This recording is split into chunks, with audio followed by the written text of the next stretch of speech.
चंद्रमा पृथ्वी का एकमात्र प्राकृतिक उपग्रह और एकमात्र खगोलीय पिंड है। पृथ्वी के अलावा सौर मंडल में एकमात्र स्थान है जिस पर मनुष्य ने कदम रखा है। लेकिन भले ही हम किसी अन्य खगोलीय पिंड की तुलना में इसके बारे में अधिक जानते हों, फिर भी चंद्रमा हमें आकर्षित करता है। प्राचीन काल से ही चंद्रमा हमारे लिए आश्चर्य का विषय रहा है। चंद्रमा हमारे आकाश में सूर्य के बाद सबसे चमकीला है और हमारे महासागरों से लेकर हमारे कैलेंडर तक सब कुछ प्रभावित करता है।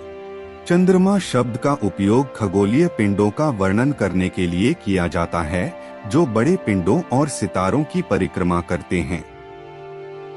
चंद्रमा सौर मंडल का 5वां सबसे बड़ा और दूसरा सबसे घना उपग्रह है। इसका व्यास 3476 किलोमीटर है, जबकि इसका औसत घनत्व पृथ्वी के औसत घनत्व का 60% है। यह चंद्रमा को उस ग्रह के सापेक्ष आकार में सबसे बड़ा उपग्रह बनाता है जिसकी वह परिक्रमा करता है। चंद्रमा भी असामान्य है क्योंकि इसकी कक्षा क्रांतिवृत्त के समतल के साथ अधिक निकटता से जुड़ी हुई है जिसमें पृथ्वी परिक्रमा करती है। अधिकांश ग्रहीय उपग्रह अपने ग्रहों के विषुवतीय तल के करीब परिक्रमा करते हैं, लेकिन चंद्रमा क्रांतिवृत्त के तल से लगभग 5.1 डिग्री झुका हुआ है। पृथ्वी से इसकी औसत दूरी 3,84,400 किलोमीटर है और यह प्रत्येक 273 दिनों में एक बार एक परिक्रमा पूरी करता है। चंद्रमा पृथ्वी के साथ समकालिक घूर्णन में है। इसका घूर्णन और कक्षीय अवधि समान है, इसलिए एक ही पक्ष लगभग हमेशा हमारे ग्रह का सामना कर रहा है। हालांकि हम कहते हैं कि हम एक समय में चंद्रमा का केवल एक ही भाग देख सकते हैं, यह पूरी तरह सच नहीं है। चंद्रमा की कक्षा पूरी तरह गोलाकार नहीं है। इसकी विकेंद्रता 0.0549 है। चंद्रमा भी अपनी कक्षा के साथ थोड़ा डगमगाता है। ये दो कारक कुछ भिन्नताओं का कारण बनते हैं कि हम कितना चंद्रमा देखते हैं, जिसे लाइब्रेशन कहा जाता है।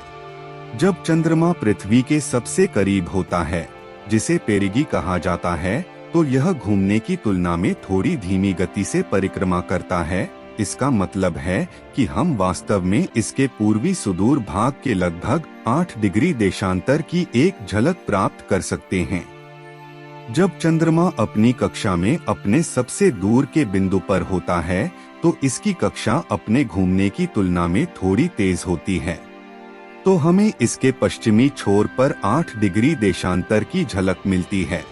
इसे लॉन्गिट्यूडिनल लाइब्रेशन कहा जाता है। वैज्ञानिकों का मानना है कि चंद्रमा तब बना जब मंगल के आकार का एक विशाल खगोलीय पिंड, जिसे थिया नाम दिया गया है, पृथ्वी से टकराया। इसे विशाल प्रभाव परिकल्पना के रूप में जाना जाता है। इस बल ने मलबे को पृथ्वी की कक्षा में भेज दिया, जिससे चंद्रमा का निर्माण हुआ।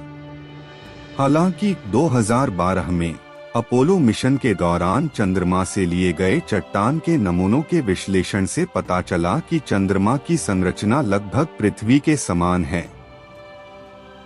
20 जुलाई 1969 को नील आर्मस्ट्रांग और बज एल्ड्रिन को ले जाने वाले अपोलो 11 की महत्वपूर्ण उपलब्धि के बाद यूएसए ने 1972 तक 5 और मिशन किए। कुल मिलाकर 12 लोग चंद्रमा की सतह पर चल चुके हैं।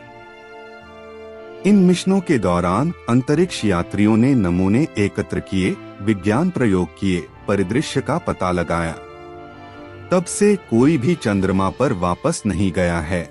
हालांकि नासा ने 2025 में आर्टेमिस 3 के प्रक्षेपण के साथ मनुष्यों को फिर से चंद्र सतह पर भेजने की योजना बनाई है।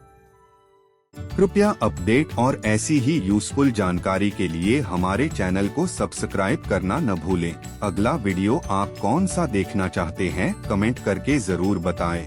धन्यवाद।